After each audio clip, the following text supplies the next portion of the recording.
So growing up in the ski community, like I had always just obsessed over design. It's just the way that I am, like kind of nitpicking, trying to learn about all these different products, trying to make them better. So I have notebooks of when I was 10, 11 with ski designs in those and kind of just put it in the back burner. And then as I started to grow up, go to Western, learn that there's a local ski company, and then going into my junior, senior year, kind of thinking about what I want to do, I just kind of emailed them every other week for as long as it took me to get in there, and then got an internship, fulfilled that within like half the time of my internship, and then just stuck around, tried to learn everything that I can, and yeah, just here I am. And that was 4 years ago. Like my dad always told me, you're not given jobs, you take them. You just you have to force your That's way in good. there, show them that you're going to work harder than everyone else and that you're more passionate than everyone else, and eventually you'll get to where you want to be. Oh, what's up, guys? Welcome to All Aspects. This is a podcast where we explore, discuss, celebrate adventure culture and outdoor lifestyle. It's our mission to educate and inform and entertain our fellow adventurers about the inherent risks that surround us every time we go play in the backcountry, and to give you the tools and education to do the things that you love the most in the safest way possible. All Aspects is brought to you by AspectAvy. AspectAvy is on a mission to save lives by making avalanche safety simple. It is the only app that has built-in dynamic slope angle shading to show you exactly which areas are likely to trigger that day, allowing you to spend more time enjoying your backcountry adventure every time you go out. With a suite of built-in tools like forecast verification, a 3-axis slope meter tool, tour tracker, and more, AspectAvy is the new safety standard for avalanche risk management.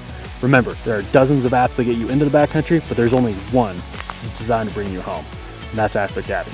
Go to AspectAvy.com to learn more or download the app to start your 30-day free trial. Hey, thanks AspectAvy for sponsoring the podcast, and thank you all for tuning in. All right, let's get to it.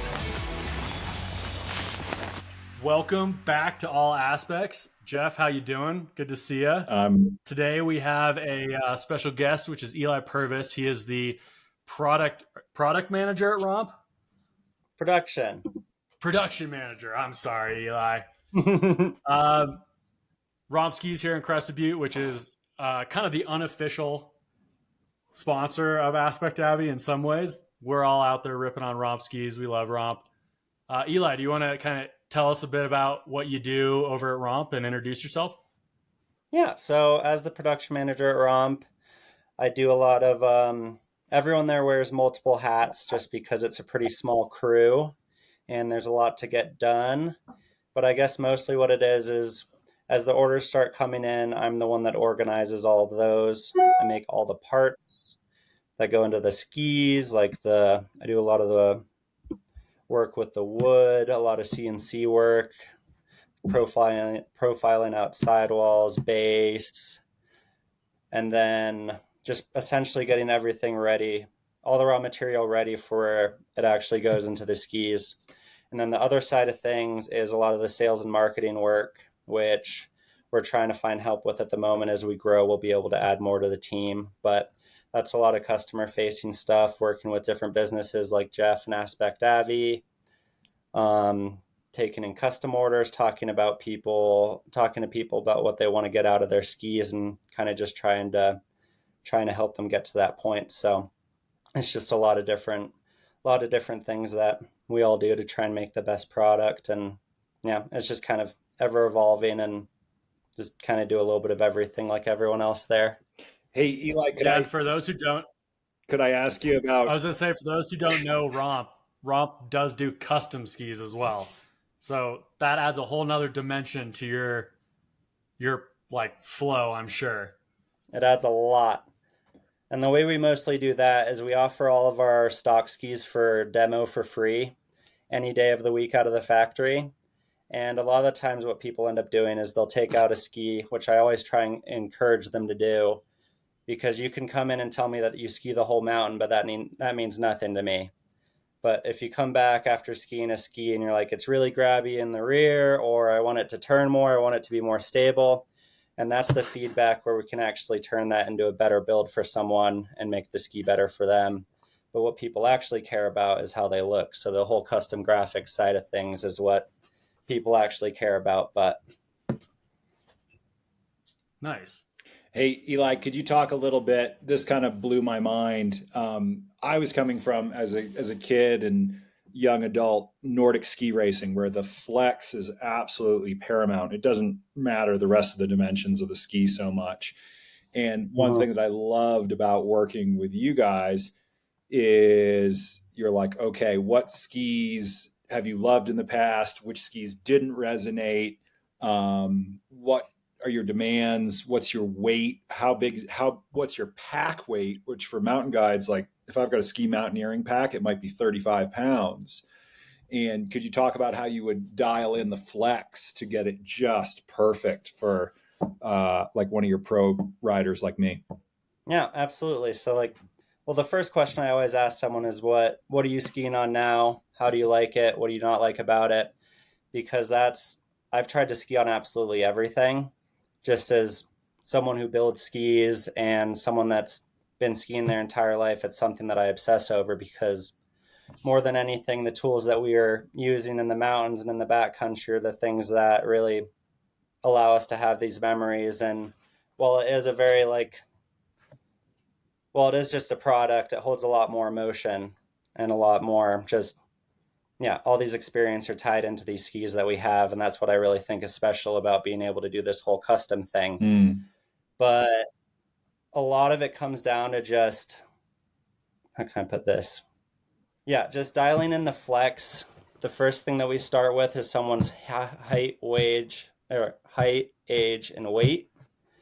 And then I'll just go to Shabo and we'll talk about how much carbon, how much fiberglass do we need to put into this ski to kind of make it stable enough for that height and weight while still allowing it to have the flex that they want, whether or not they want it softer or stiffer or anything along those lines. And then when it goes into the backcountry, it's even more important because then you're adding even more weight onto your back and you're hiking up, but you also want it to be able to ski well on the way down.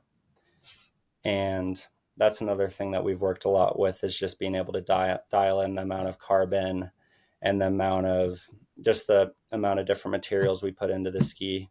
Yeah. Yeah. I'm pretty partial to the Shepherd line. So that's a pintail ski. And that's what I use for guiding. If it's like a all round or a hut trip, I'll use the 99s. And I think those are the best skis I've ever skied on in my life. And then if it's a deeper day, I'll go with the 110s. And it's funny because when I try to explain this to clients, I'm like, you have to try them to experience it. And the ski is featherweight carbon, but just skis so intuitively and allows you to dump speed at a moment's notice in the trees, float effortlessly the way the ski planes up with the narrow tail. And it's funny because like I think we're at like 17 client pairs of skis now, and universally they're all like, this is the best ski I've ever skied in my life. It's just like not even close. To have that flex pattern dialed individually, it makes it seem so antiquated and silly to go to a shop and just say, oh, what's your length? It's like, no. What's the flex for you that's going to work for you? Exactly. And that's the ski especially that I have to force a lot of people to get on because it looks kind of goofy with that massive tip and all that rocker and like that crazy mullet shape where it's got a really wide shovel and then quickly tapers underfoot. But I'm like, it's free. Just go try it out. And then 9 times out of 10, they come back and they're obsessed with it. Yeah. Yeah. And then like, that's what really matters is being able to get someone on a ski where they really just forget about it and it becomes an extension of yourself. Yeah. And that's when the flex and everything really comes into play. Yeah. Because then you're just not thinking about it at all and you're just in the mountains having a great time. And that's kind of what we really strive to be able to do is just create tools for people to go into the mountains, and it's just an extension of yourself, and it's just allowing you to have that freedom and just do exactly what you want to do. And then like all the stuff inside. One of the things that I think is really cool too is all the different top sheets available as well as the custom ones. And like I love the Great Wave, like the famous Japanese painting by Hokusai, where there's these, fishermen cowering in their boats and Mount Fuji in the backdrop and this huge arching wave. I think that is just about the coolest. And then I also love the cherry blossom ones. Some friends of mine have gotten that. I think you have that, right? I have the Okasai and the cherry blossom. Dig your style, man. Well, because I got to see his original art in Japan when I was there, and that was just incredibly inspiring because it's kind of like it's a very Japanese way of doing things, is making one tool to do everything, and like a specific product that's just well-rounded and just kind of striving for perfection, but you'll never meet it. Kind of like that umami in food, where it's the perfect balance of every single flavor, but it's none of them at the same time. It's like that middle ground. So what you're saying is you're really more of a ski chef. Mm-hmm. Nice. How are you able to use that artwork? So all of this stuff's really old, like hundreds and hundreds of years. So it's all public domain at this point. That's pretty sweet. That's yeah, but like I'll never, like, we don't sell that art off of skis. It's more for like internal use, just for stuff that we make for ourselves. Okay. Just kind of one-offs here and there.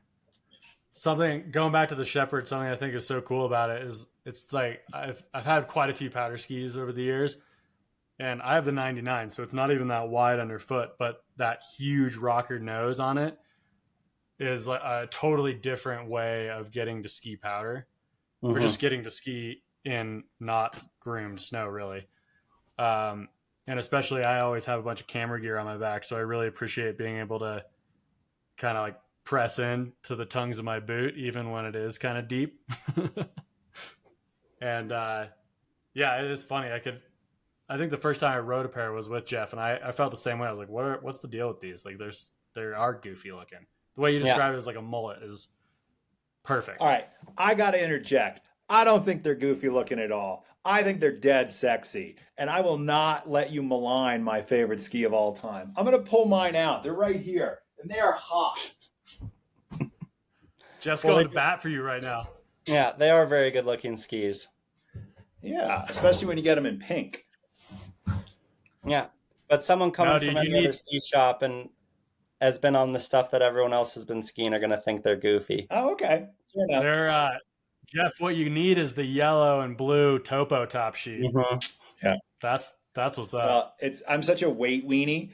I was like, I want it white, and they're like, well, we got to put the label on. I was like, right, hot pink, perfect, because I don't want it to soak up a lot of solar radiation and ice up when in the intense sunlight and powder. But my all-time favorite is actually the AspectAvy top sheet. Those are super cool. That's a good one. Subtle plug. Yeah, and it's nice to use the rocker in that ski not only for like floating in powder, but also just for like quick turning and kind of shortening in the radius and making them a bit more nimble, which is something I don't think a lot of people think about when they think of skis. Yeah, I definitely appreciate that in corn. Like right now we're in a corn cycle, and just being able to lay them over and carve, like I'm on the Alpine Hill, but I'm on super lightweight gear. And I'm just like, wow, this carves like I want, like a carving ski, and floats like a powder ski. And I can dump speed in the trees if I need to. And I can haul ass and just give it the gas whenever I want. It's just like this black magic does everything you want it to do intuitively. Well, we made it for you. Yeah, I was gonna. Yeah, Jeff, you better like it. I was going to refrain from that, but since you opened that door. Well, it's kind your of secret the best model, testimonial of all. Eligh, I want to ask you a question about, so if I'm not mistaken, you used to compete in like free ride, right? Like big mountain? So my background is in, I started out racing when I was 4, and then, quickly just raised the ranks of that, and then ended up blowing out my knee, and then kind of transferred into the whole free ride thing, did that for a couple years, and then I just got over it. It's just like, it was the first, after I stopped free ride, it was the first time I didn't ski for a full year in my life, just because I was just super burnt out and I'm just done. Just kind of the stress and the pressure to perform at a high level like that kind of killed it for me. So I really had to find my creative freedom back in skiing, and that's something that backcountry skiing really brought back to me as I started to get back into that whole world. Just being able to go out and be alone in the woods and go explore and have these great experiences with great people and not have the pressure to ski super hard and kind of throw your body off of things that you might not necessarily want to do that day because the snow's horrible, but you're doing it because it's a competition. And but I definitely have a lot like, yeah, coming from the race world and coming from the freeride world, it definitely like gave me the tools to be the skier that I am today. So if you ever see me ski, that's something that you'll realize immediately is that I have a race background. Yeah, I've seen your turns. You got that proper form, man. And then it was nice to like I was the race coach up at Crested Butte Mountain Resort for a while, and it was nice just to be able to give that stoke and all of that back to the kids and be able to kind of show them what I've learned and show them not to put too much pressure on themselves and that skiing's supposed to be fun, because I had a lot of coaches back in my day when I was growing up in Wyoming like that really hammered that home just to make sure that I'm always doing it for me and always making sure that I'm having fun and just enjoying in the mountains. Mm. Because Yeah, when skiing gets too serious, then it's not fun anymore. you get And into it because it's we fun. take that same philosophy into building skis.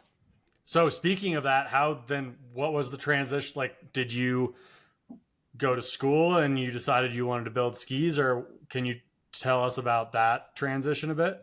So growing up in the ski community, like I had always just obsessed over design. It's just the way that I am, like kind of nitpicking, trying to learn about all these different products, trying to make them better. So I have notebooks of when I was 10, 11 with ski designs in those and kind of just put it in the back burner. And then as I started to grow up, go to Western, learn that there's a local ski company, and then going into my junior, senior year, kind of thinking about what I want to do, I just kind of emailed them every other week for as long as it took me to get in there. And then got an internship, fulfilled that within like half the time of my internship, and then just stuck around, tried to learn everything that I can. And yeah, just here I am. And that was 4 years ago. Nice. Like my dad always told me, you're not given jobs, you take them. You just you have to force your That's way in good. there, show them that you're going to work harder than everyone else and that you're more passionate than everyone else, and eventually you'll get to where you want to be. That's some wise words. Yeah, and that kind of just goes back to their whole Scottish philosophy of just independence, taking what you want, and just it definitely, yeah, just their whole lifestyle growing up in the mountains as well has definitely kind of shaped who I am. Do you think I got this is something that resonates with me, but because I spent the majority of my young life competing in like slope style and that kind of stuff and Mm-hmm. doing that kind of risky stuff. Now when I go backcountry skiing, I'm kind of a grandma. Like I just want it to be fun and like usually I'm out there because I'm with Jeff and we're like filming stuff. But Yeah, overall, I don't want it to be stressful. I just want to enjoy myself. And at the end of the day, it's all about the people we're hanging with, how good the turns are, and, just the overall experience. Do you think that kind of resonates with you? Like, just because you had that intense competition background, that then going into the backcountry, your risk tolerance is kind of lowered? yeah, absolutely. And I think especially being in Colorado and having such a like prominent avalanche problems and constantly hearing about people getting hurt, people getting killed. It's just like it's the same reason I go out into the backcountry in the summer. It's just to be outside and kind of get away from everything and just be in nature. And the fact that I get to ski some good powder with amazing people on the way down, it's just icing on the cake. But a lot of the times when I go out into the backcountry, it's just kind of I'm going out on a long walk, and if everything goes well, I'll get to ski something. But that's never really the expectation. It's just like I'm going outside, and if the stars align and the conditions are right, I'll get to ski this. But If not, I'm still getting outside and get to live in this wonderful place, and that's about it. And then when springtime comes around and we get that corn harvest, that's when you can actually get out and start gunning for those big chutes and big mountains and actually skiing the stuff that we've been staring at all winter. But in terms of like skiing in midwinter, it's just kind of going out for walks and just dumping all the data the day-to-day stuff that I've been carrying around and just relaxing, really. Would you guys agree with that, Jeff? Well, yeah, but I'm just I surprised know because your whole, can yeah, can we put you on the spot and ask you how old you are? 25, almost 26. So that doesn't fit the stereotype in my head of ex racer, ex free ride competitor, racing coach, that you'd be like, hey, I've got a pretty relaxed attitude about it. I know, given the snowpack we have in Colorado, we're often not able to ski big lines in the midwinter. We might get a couple days of low danger out there where it's green light and you get after it, but that you're patient and you wait until springtime. And we're just coming around. Like, I think we might hit low danger tomorrow, actually. And it'd be like, Yeah. woo, all right, let's go ski some steep corn. This sounds great. And so I'm just curious, like, it took me an extra 10 years to get around to that point where I'd seen enough friends get hurt or killed where I was like, oh, okay.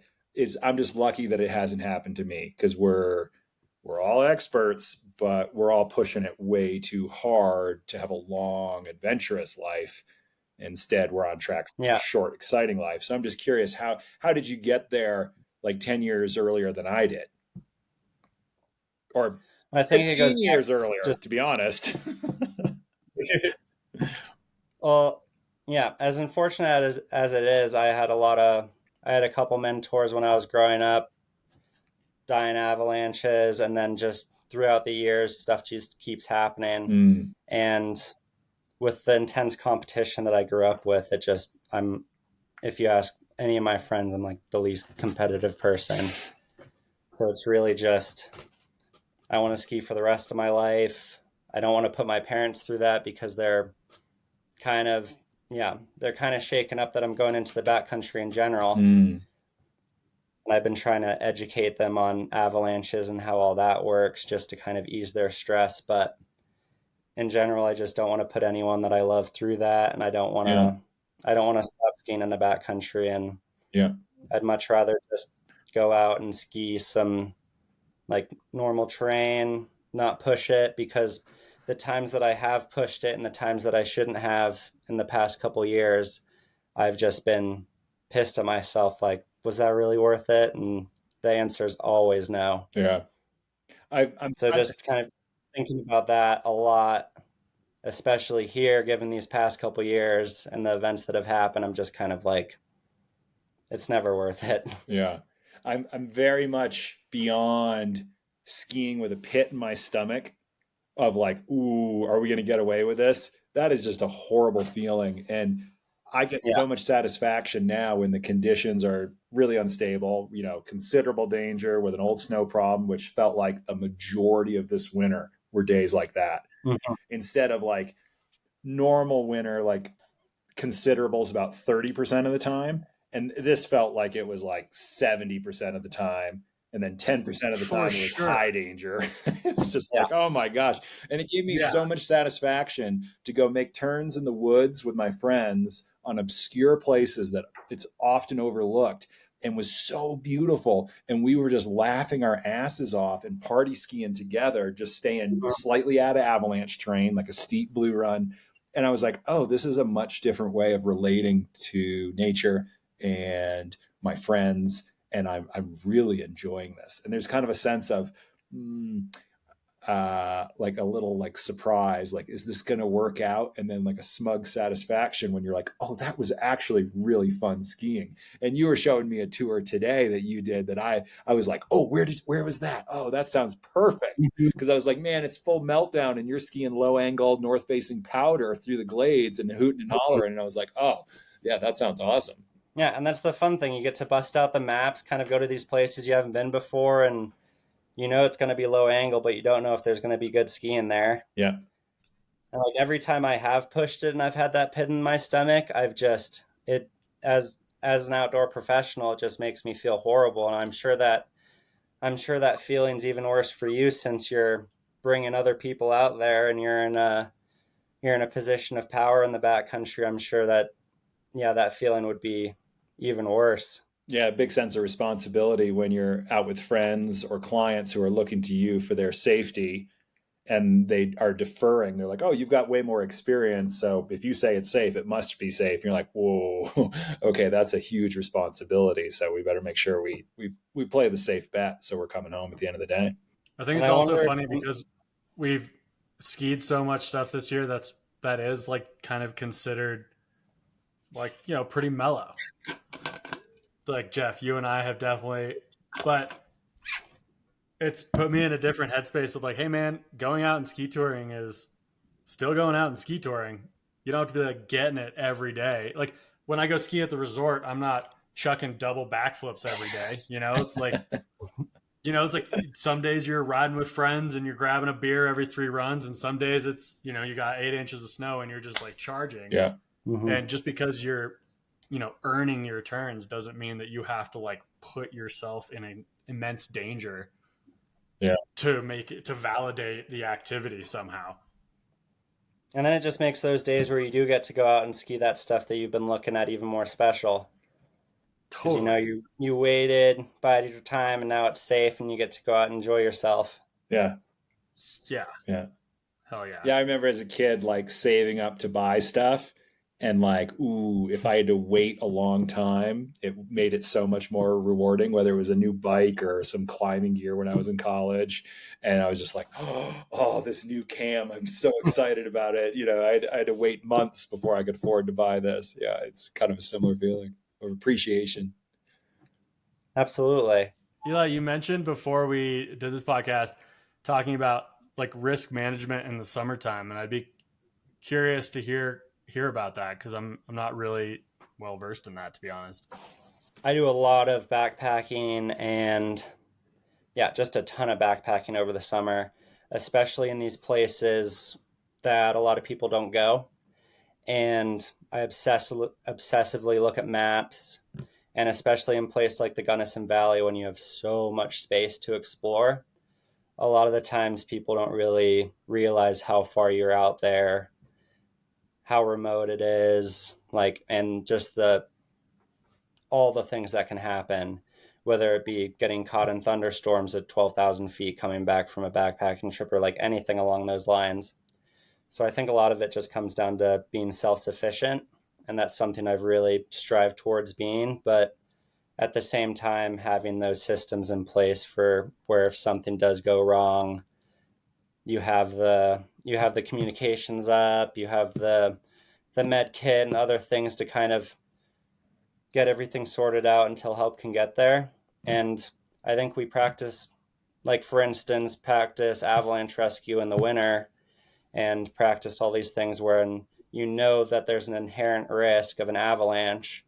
But in the summer, when you're going out into these remote areas in the backcountry, when there's not necessarily like a direct problem where this could happen, and this is the problem we're watching out for, but the problems are a bit more dispersed and a bit more rare, I think that a lot of people can overlook those different problems, whether it be rock fall if you're climbing up a mountain, or slipping and twisting your ankle, or just all of those different things. So that's something I've really had a lot of experience in terms of either finding people out there that have had these problems and helping them get out of it, or some other things like that. So it's something that's like constantly on my mind, especially with all the backpacking that I've done, just thinking about all these problems and the stuff that could happen. And it's just something I think a lot about and definitely prepare for. This is something I like doing. I had a client. Jeff, do you have, as a mountain guide, do you have like data on like what are the three most sort of common maybe accidents or emergencies that happen in the summertime in the mountains? Oh, interesting. Well, it's going to vary from place to place. Hey. And Let's say Colorado. okay, well, I think the most common thing is blisters, and Okay. then sprained ankle, and Mm. that can really ruin your day in rough terrain. It's amazing how if someone's immobilized and you're in a scree field, a talus field full of boulders at 13,000 feet, it is forever to get out of there. And you actually need a team of like 6 people to get you out. It's kind of remarkable.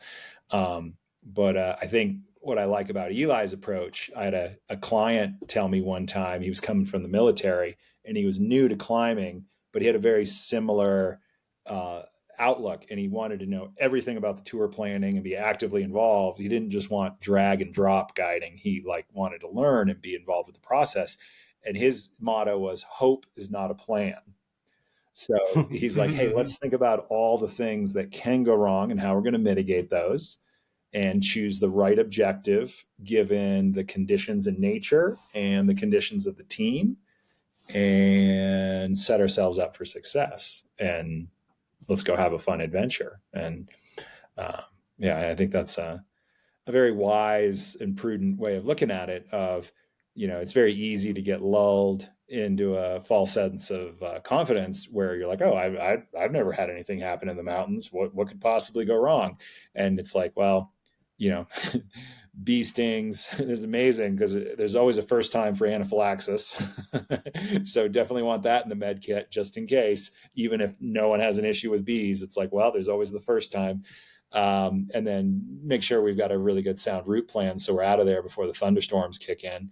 And then even something as simple as having a trekking pole can really make a difference if someone sprains an ankle and you're able to splint it and give them some support. And then you've got a trekking pole or two. Like that can be enough to avoid a really uncomfortable rescue and, being out there in a thunderstorm and being able to escape quickly. Yeah. When I think of risk management in the summertime, like I immediately go to weather. I think I plan everything around, depending on the season, like, okay, what time are the clouds going to roll in?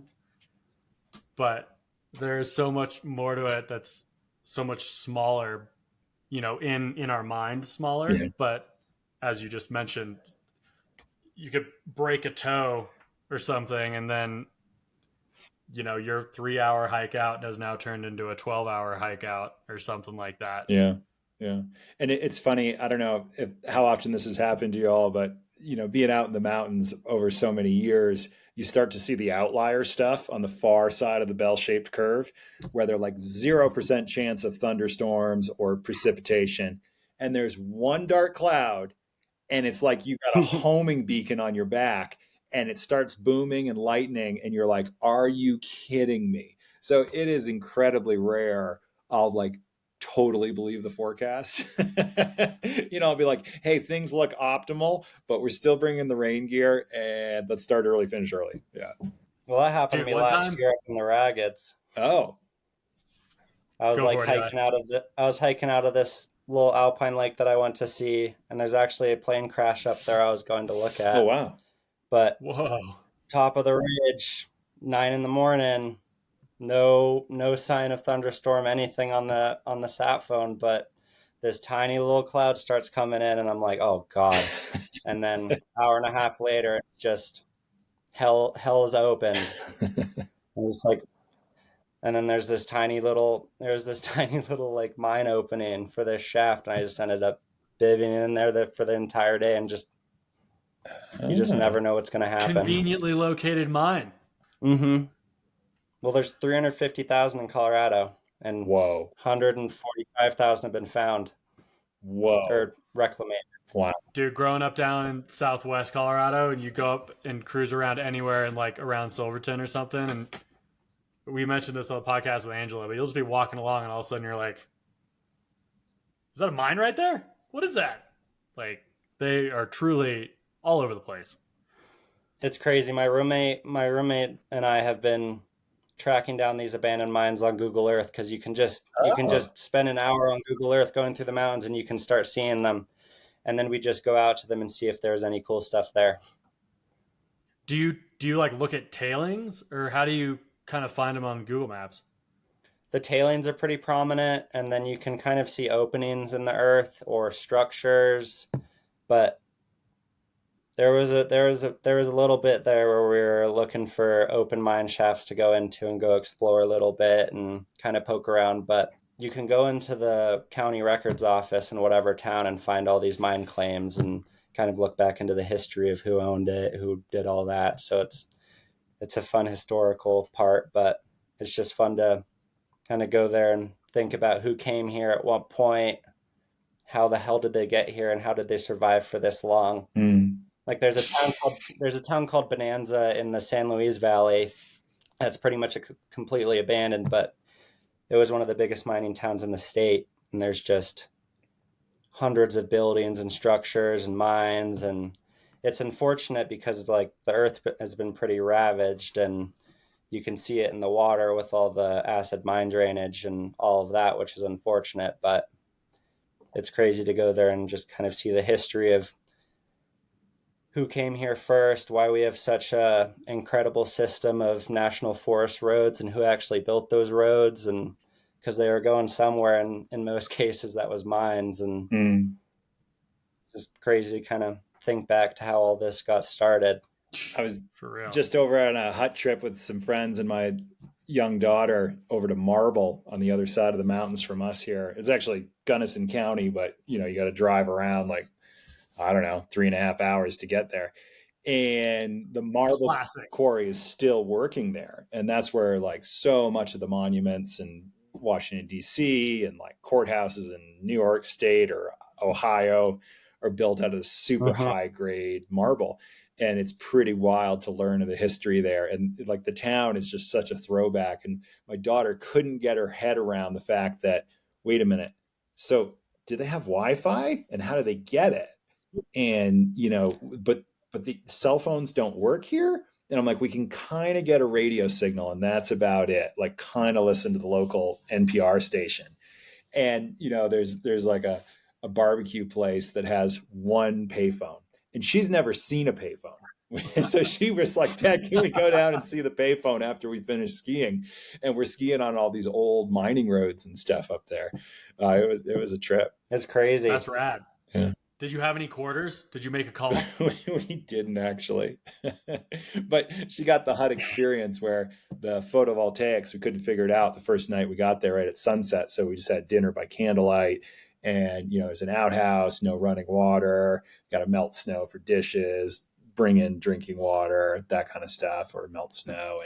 And so I was like, hey, we're going to learn to split wood and learn how to build a fire because this is really important survival stuff. And so by the end, she was like, I can do it. And she was so excited. And so like, she loves feeling like an adult. And so for her to be like, oh, I've mastered these adult skills, I got this, was very satisfying for her. The skiing, she could care less about. She just want to hang out the hut. I mean, I feel like there's a lot of adults that don't even have those skills. So Winter's crushing it. Yeah. Yeah. Well, those are the experiences I remember as a kid. It was like learning how to make a fire, learning how to forage for mushrooms, all that stuff. The foraging thing I have not dove into yet. I think I would poison myself. It's really good in Crested Butte every once in a while. Really? Oh yeah. Mm-hmm. Yeah. Like we'll have to go do that. Porcinis, all that stuff. Okay, so let me get this straight. I think I'm starting to see like you go into the backcountry to in the summertime to find mines, or you did. You go mushroom foraging. What are the main draws in the summertime for you going on adventures? Just to kind of get out and get into a little bit trouble, but not too much trouble, and just kind of explore new places. Because I'm also kind of pretty much just anything that takes me outside and lets me obsess over it. If it's fly fishing, foraging, backpacking, mountain biking, any of those things that can just get you outside and make you focus on the environment that you're in just that little bit more is something I'm all about. And foraging especially, because you're kind of looking at all these tiny little things on the ground, and you start to recognize things that you might have not recognized before if you were just hiking around. And same thing with fly fishing. You're starting to look at all the different bugs in this completely different ecosystem that we might as normally just look straight over, but there's so much happening in the water. There's so much happening in the soil. There's so much happening in the trees. So it's just like all those little things that create the environment that we love. It's fun to learn about that and kind of figure out what's going on. It's a cool way to kind of go from a macro enjoyment down to a micro. And then Hone in the the end, focus in. it brings it full circle every time.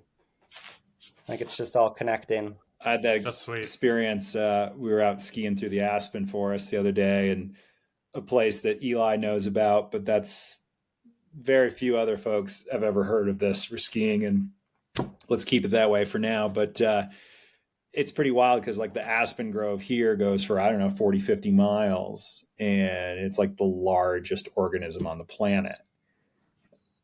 There's some fungus in Siberia, spans a couple time zones, but you can't see it unless you dig onto the tundra. So this is, you can actually be in this old growth forest and be like, oh my gosh, it's enormous. And it's all genetically the same organism. And what's really crazy, if you think about it, all life shares the same archetype DNA, like this original DNA. And you may not know that cognitively, intellectually, but you can feel it when you're in this forest. And when you're skiing this mellow powder, you're just like, oh my gosh, this forest is just something. And you feel part of it and so interconnected. And you're like, oh, actually, we are. Yeah, yeah. We share a lot of the same cellular blueprint. It's pretty wild. No, it's a pretty crazy experience to have, and especially here where you have so many mountains and they're all so different. Like last summer I went, within a week I went from Fossil Ridge Wilderness to the Collegiates to Maroon Bells to the Raggeds to the West Elks to like Kirkhanny, and every single one had different mushrooms, different trees, different rocks, different mountain type, but they're all so close together and they were all created in such different ways. It's crazy to think about how all this actually started, and just Yeah. the different Yeah. ecosystems and different Totally. connections that all these places have. Well, can I shift gears into something that is a little more specific to ROMP and AspectAvy? So before we got on this, you mentioned that the both of you are in the works of a collab between AspectAvy and ROMP Skis. Are you guys at liberty to tell the 25 people who listen to this podcast about what you're cooking up? Take it away, Eligh. Yeah, so kind of access into the backcountry at first starts with that initial investment of buying skis, buying bindings, buying a beacon. And with the great work that AspectAvy or Jeff and AspectAvy have done in being able to kind of start that education right off the bat with learning how to read terrain, learning how to properly mitigate risk, and ROMP's goal of trying to expand throughout Colorado and the surrounding states, we kind of came to the conclusion that it would be great to team up, come to these independent shops, be able to present some sort of package where you get a really great pair of skis, get you into the backcountry, and in addition to that, you get one of many fundamental tools that you need to be able to travel safely in the backcountry in Colorado. So being able to pair those two things together and kind of approach these shops and offer that to their customers, I think would be a really incredible opportunity, not only to kind of expand both of our businesses, but also to just get these products into people's hands that might not know that they exist. There's a huge number of people that especially when I'm not in Gunnison County, when I mention ROMP Skis, they're like, what? I'm like, oh, well, the secret's going to get out eventually, but they rock. You guys got to check them out. And that kind of comes back to like the bootleg ski bum nature of how the company started. Like it started in a garage and it moved to a slightly bigger garage.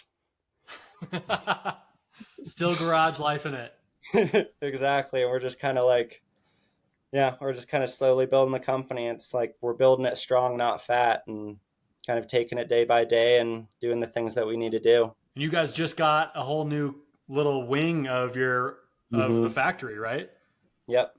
Yeah, we got a new retail space, which is great because the demo skis don't have to be upstairs where all the dust collection is, so they're nice and clean. And we have a space to present more merchandise, which everyone likes, and just have a space that's specifically customer facing, which is something I've always wanted, because factory should be a factory, retail space needs to be a retail space, and it's just been really great to be able to bring people in there, make them feel at home, not have all the noise, and just being able to give them the time that they deserve to talk about the skis and everything like that.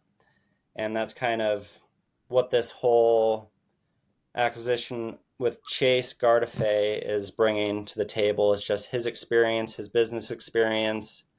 Everyone on the ROMP team currently could be categorized as a little bit introverted, and Chase is very much so extroverted. So he's really good at bringing in the entire community to this effort and really just expanding the ROMP family, which is what we're looking to do. Well, I'm excited. I can't wait to see what you guys do over the next couple months and then, years to come. I think it's going to be really cool. And I think you guys are ready for sure. Yeah, absolutely. We're very excited, and especially to work with other companies like AspectAvy and whoever else we end up collaborating with. But Yeah, and I like the idea of the showroom where people can take a moment and it's quiet out of the machinery and dust and like really ponder that dream ski that they're going to create, and they can see all the options on the menu and which one resonates with them. Like I know for me, like when I tried all the different ROMP skis, I was like, oh, it's the pintails for sure. And then for carving, it's the Masons for sure. Those Mhm. are the skis that make my heart sing. And I just remind folks like, hey, if skiing is what you're passionate about and it gives you so much joy, life is so short. Why would you waste it with cheap, bad gear? Just get the gear that's going to make your heart sing. And these skis that are an extension of your personality, of your skiing style, of your essence.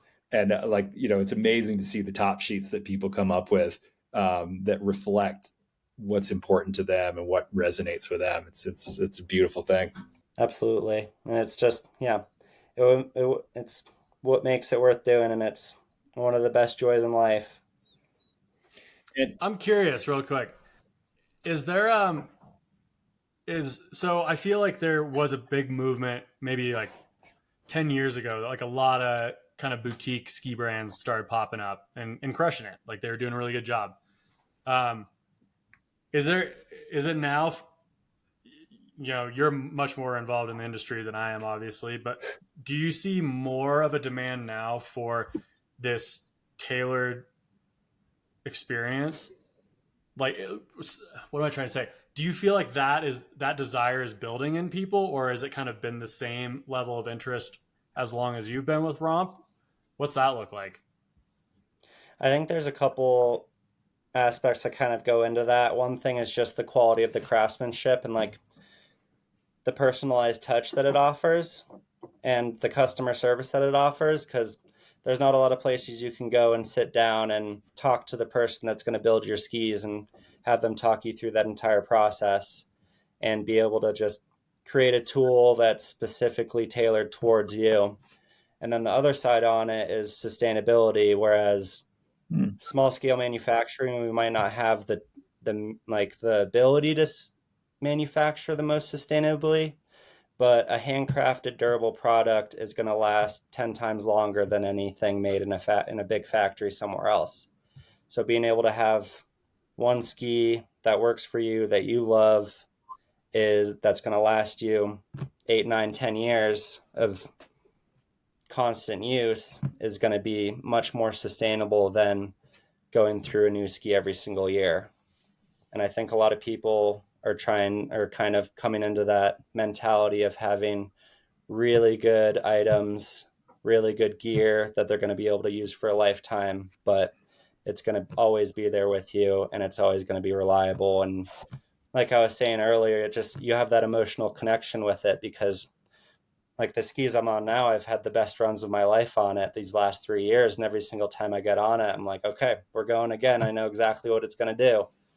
We're going out again. And it's that confidence that you have, like putting on that jacket that you've been wearing for the last however long or something along those lines. It's just like, yeah, it's just a tool that's always been there and is reliable, and it has all those memories wrapped into it. And I think it just makes going out into the mountains a little bit more special having that. Totally. It's so unique to have a piece of gear, especially I think just in sports where the gear is very, people obsess about their gear when it comes to skiing or biking or this or that, right?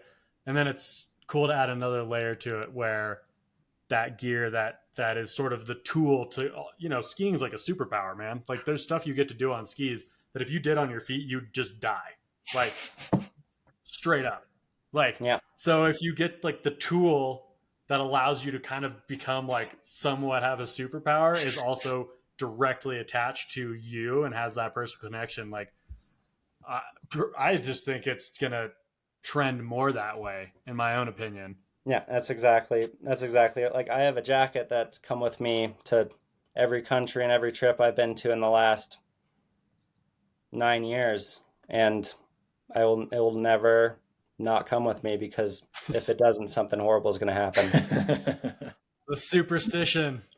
This doesn't feel right.